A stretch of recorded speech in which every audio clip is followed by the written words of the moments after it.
Je vais faire quelques observations de forme, ensuite d'autres de fond. Les observations de forme d'abord. Je connais Léa Stou, je lui connais énormément de qualité, je lui connais une très bonne éducation, ça c'est un hommage qu'il faut rendre à sa famille. Mais je ne savais pas qu'elle était auteure, professeure, écrivaine.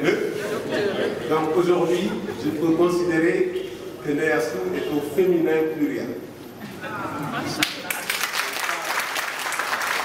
Par son roman, par son décès, par je ne sais pas quel est le bon terme, elle a rejoint le cercle des pionnières dans la défense de la femme. Et le plaidoyer qu'on montre ici, et qui est très sensé parce que ça vient d'une personne qui a quand même un certain niveau intellectuel et qui a osé décrire dans un roman des violences subies par une femme d'un certain niveau intellectuel, dans un milieu d'un certain niveau intellectuel. Alors qu'on a toujours pensé que c'est des violences qui viennent de gens qui ne sont pas assez structurés, qui n'ont pas fait de bonnes études et tout. Cela montre que cette pernicieuse tare de la société, cette fêlure qu'on rafistole partout, qu'on cache, qu'on ne veut pas dénoncer, a irrigué toutes les veines de notre société. Et c'est devenu un vrai sujet qui doit rejoindre les sujets, je suis passé au fond directement, qui doit rejoindre les sujets essentiels aujourd'hui. Le socle.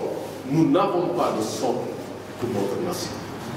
Nous avons hérité de la colonisation, de l'invasion berbère, de l'esclavage et de la néocolonisation, un certain nombre de textes et règles que nous avons essayé de greffer tant bien que mal avec nos cultures, sans jamais avoir débattu du socle de notre société. Et si on n'a pas de modèle d'éducation, parce qu'on n'a pas de modèle du tout de société dont on a discuté et sur laquelle nous avons accord.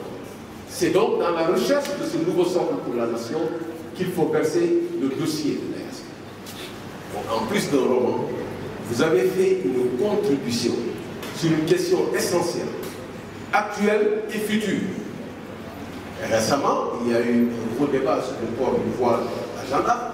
C'est tout à fait possible que ce débat-là empoisonne la société parce que personne ne s'est entendu sur ça. Aujourd'hui, nous avons des confréries religieuses qui ont une place extrêmement importante dans la société, mais il n'y a aucun texte au Sénégal qui reconnaît ces confréries, qui leur confère une place. Aucun texte. Et pourtant, il y a des cérémonies officielles où l'État, dans sa grandeur bien, est représenté. On voit même des ministres qui cessaient à réciter des versets du Coran dans les cérémonies pour montrer qu'ils sont dans la danse. Aujourd'hui, le grand débat sur la laïcité, on ne sait pas de quelle laïcité nous avons besoin. Et c'est la même chose pour la violence. Comment doit-on traiter les femmes? Comment doit-on traiter de façon générale l'être humain? Vous suivez tout le débat sur l'État. Donc, à la croisée des chemins, nous nous trouvons, à la croisée des chemins, Léa Stou nous a trouvés et nous a donné une contribution. Et de ce point de vue-là, je pense que moi j'ai été particulièrement surpris par le talent de cette femme que je connais comme bien woman, politiquement engagée, que je connais comme bien éduquée, je l'ai dit tout à l'heure, mais également que je connais comme ferme, qui ne badine pas sur les petites questions, qui va directement au but et qui va jusqu'au bout. Donc vraiment, je suis content de faire ce témoignage et de rencontrer ici une personne que j'aime, que j'ai toujours appréciée dans ma vie. Madame Thiam, nous passons le bonjour à notre grand frère, Ibrahima, qui est un ami, Pape Sambakal, et Anne-Marie, qui m'a fait une interview, qui m'a préparé des émissions pendant des années, mais qui avait disparu, ou c'est moi qui avais disparu. Bon, je vous remercie, je remercie tout le monde.